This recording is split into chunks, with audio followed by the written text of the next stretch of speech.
What did she do, Dylan? She said to you what? Said she was going to ban the phone for a year. A year? Not a day, a year. Yeah. What did you say when she said that? I thought that she was going to just, like, make it, like, a month or something. So you didn't believe she'd do it? Yeah, she always does that. And then she just didn't. We're 4 months in. Yeah. It's not as bad as I thought it would be. But, yeah, I was shocked. But normally she's all talk. She threatens to do this, Like but most mums do. never goes through with it. So what was the difference this time? For me, it's been in the back of my mind for some time. I wasn't comfortable giving him a phone at 12. I think it's far too young. I know you get them at that age. they get them at 7 or 8. Yeah. That's the worry. And it's constant. Everything's there, instant. So for me, he was playing up a bit at home, and I just thought it would be a good form of punishment in a way. And every cloud has a silver lining. He seems much more sprightly. He's more engaged at home. He's going out running with his dad. He's even coming to my yoga sometimes twice a week of an evening. But It's like, Dylan, because how do literally you- you've got nothing else to do. It's so bad now, Yeah, without well, your phone, you have to go to yoga with your mum. I like, have quite a lot of stuff to do, but in, like, some days through the week, I would have nothing on and I'd just be playing on my phone. Now, let me ask you a question. I want you to be really honest, because I ask my son this, or I accuse him of this all the time, OK? I say to him, yes, I know you've done your homework, but I believe you race through your homework so that you get more time on your technology. So The device. how were you with your schoolwork and things? Be Well, honest. I'm, like, quite intelligent, but I do my homework most of the time, and it was, like, good, but I would always be, like, halfway through, I would just turn to my phone, go on it, and I'd have to come back to homework. So you'd get distracted. Yeah, distracted. So it wasn't... So, although you said you're intelligent, it was doing well at school, but it could have been better. Your Yeah. attention And could have at been night better. is better. And, yeah, now it's just, like, I get it done, and There's no rush. Yeah. there's no But rush. here's the thing, Dylan. Is life worth living? That's the thing. I mean, do you what I wake up in the morning and think, what's the point of life now anymore? Yeah. Is it worth living, Dill, without a phone? It's not as bad as you think. It's like, there's some situations where it'd be way better with a phone, and I'm looking forward to getting a phone, but it's not. It's not The end really of been the a world. big deal. The world, yeah, the sky didn't fall Yeah. in. Because I think most parents watching this, Carly, would say, you know, good for you, because we've all thought about it. Lord knows we've thought about it.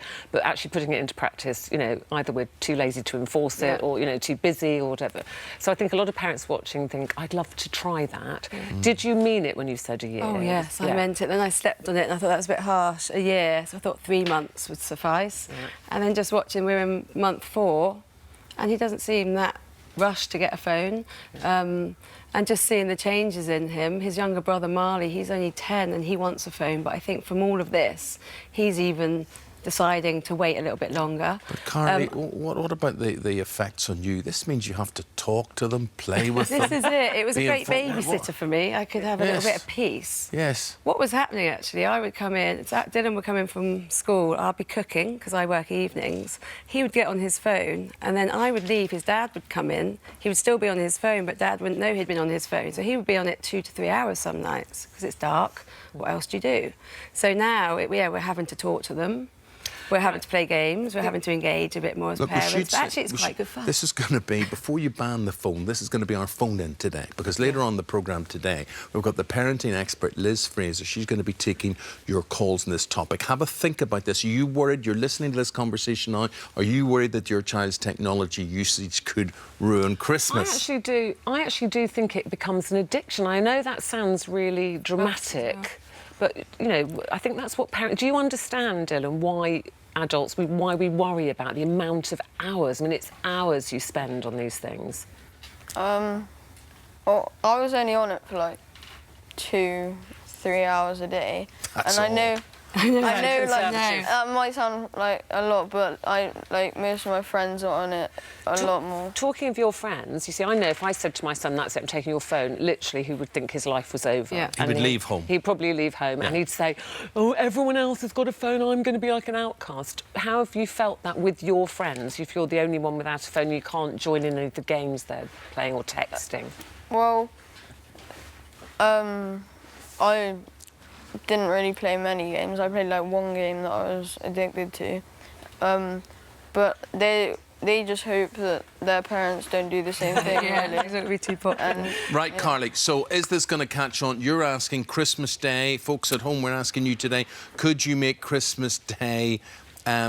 not exactly technology-free, but interactive technology-free, mobile phone-free. Dinner table. At least. Have a dinner table, Yeah. put the phone in a bowl, Yeah. have some conversation. If they've got a new phone, obviously they're going to want to use it. It would be a little bit tight to not in let my them use their day, new the present. big row around the Christmas dinner table was Top of the Pops. Should the dinner be Rushing to yes, get- interrupted because of Top of the Pops? That would be on. Now it's mobile devices. Give us a call, number there on your screen. Get in touch. You can also email us this morning at itv.com. 11:15, we need those in by. Please, please, please take part on that. Fascinating talking to both of you. How long are you going to... Yeah, when's he getting it back? Yeah. He's getting it back next summer, but we're going to have a phone-free next summer, and we'll have a phone-free Christmas Day, and I'm hoping people will grab onto phone-free Fridays eventually. Phone-free Fridays. Phone-free Fridays. If you're buying your child a phone this Christmas, it could come with a condition of phone-free Fridays. Kids are quite adaptable. So if we as parents offer that phone-free Friday condition, I think this could Okay. revolutionise... Kids, does that fill you with horror? Let us know. Hello, YouTube. For more of the same, just click here. And don't forget, you can subscribe for even more of these amazing videos exclusive to our channel.